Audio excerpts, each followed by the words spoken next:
kakasawa na, kakasawa na.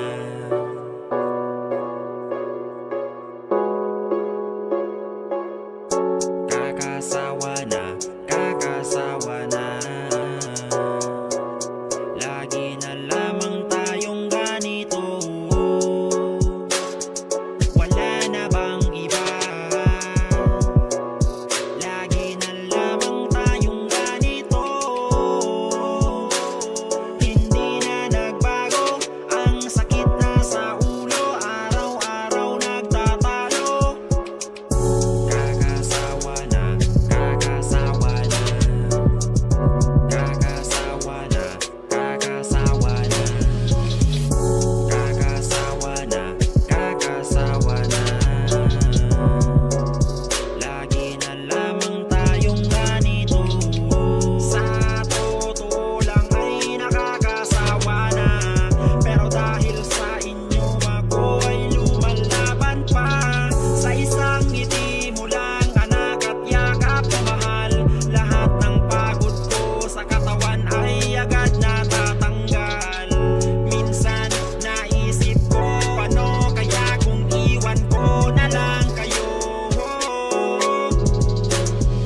Gabi-gabing puyat dahil sa kakatrabaho. Kayo dito, kayo dun para lang merong masweldo. Kahit na anong hirap ay kinakaya ko naman. Upang araw-araw ay may panlaman tayo sa tiyan. Madalas na mag-isip kung anong dapat na gawin sa kahirapan na ito. Upang problema ay tanggalin ako'y gulong-gulo. Ang isip ko'y walang-wala na. Nilamon ang problema, ako ay sawang-sawa na. Gusto kong kumawala, parang gustong nakitang iwan. Pero di ko magawa, ayaw lang kitang mahirapan. Kasi nga mahal kita, pati na rin ating anak. At ayoko na makita na kayo'y umiiyak. Bangaya sa ating tahanan, pwede ba nating iwasan? Sigawan, batuhan ng plato, pwede ba natigilan? Imbis na ako'y sigawan, pwedeng tulungan mo na lang. Huwag ka nang magalit sa akin, magwalang kibo na lang. Kakasawa na, kakasawa na. Kakasawa na, kakasawa na. Kakasawa na, kakasawa na. Lagi na lamang tayong ganito.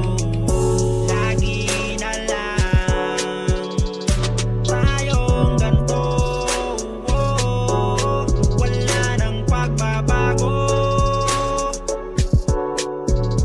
Palagi, lagi nakakasawa na.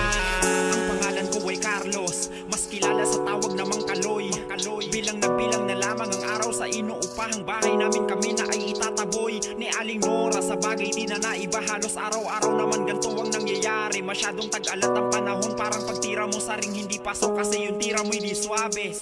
Sinabayan pa ng mga bayarin ni Angela sa eskwela, anong aking gagawin? Pambayad pa sa bahay na ating tinitirahan. Pangkain na lang natin ang perang matitira dyan. Tas pag uwi ko ng bahay, meron akong pasalubong. Anak, pasensya na, yun lang ang nakayanan ni Papa. Tas bukas ay kayod kalabaw na naman ang aking galaw. Kahit ang katawan ko'y para bang wala ng gana. Pero nagbago ang lahat sa isang iglap nang makapulot ako ng kulay itim na bag na naglalaman ng halos 2 milyon. Kaya agad kong dinulog sa malapit na estasyon at agad nakuha ng incheck na mayari. Kilala ko pala itong si Mr. Lee. Kaya sa isang iglap nagbago ang lahat. Pangarap lang natin noon, ngayon ay kaya na rin nating mabili.